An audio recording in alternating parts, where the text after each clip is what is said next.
Beredar di media sosial, video yang berisikan informasi bahwa baut-baut di jembatan Musi 6 hilang. Hal ini ditakutkan berakibat tidak baik pada konstruksi jembatan. Pantauan di lokasi Minggu, 2 Januari 2021, memang ada beberapa bagian yang tidak ada buatnya, terutama bagian ujung dan pangkal jembatan.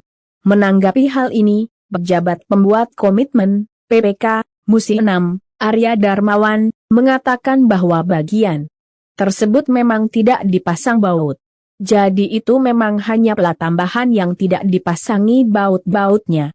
Jembatan Musi 6 aman dilalui, kata Arya saat dikonfirmasi secara langsung melalui telepon, Minggu, 2 Januari 2022.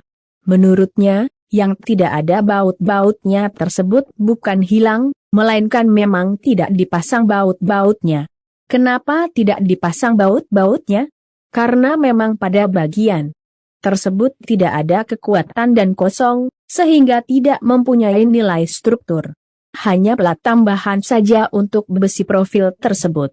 Guna plat itu hanya untuk pemasangan dan tidak ada nilai struktur. Sampai saat ini belum ada laporan kehilangan baut-baut, ungkapnya. Menurut Arya, di jembatan Musi 6 ini ada operator yang mengawasi setiap hari. Jadi ada petugas yang ditugaskan memonitor jembatan Musi 6 tersebut, sehingga kalau ada apa-apa cepat diketahui.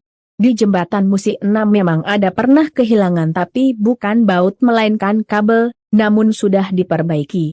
Lalu ada juga kehilangan plat rambu dilarang berhenti, ungkapnya.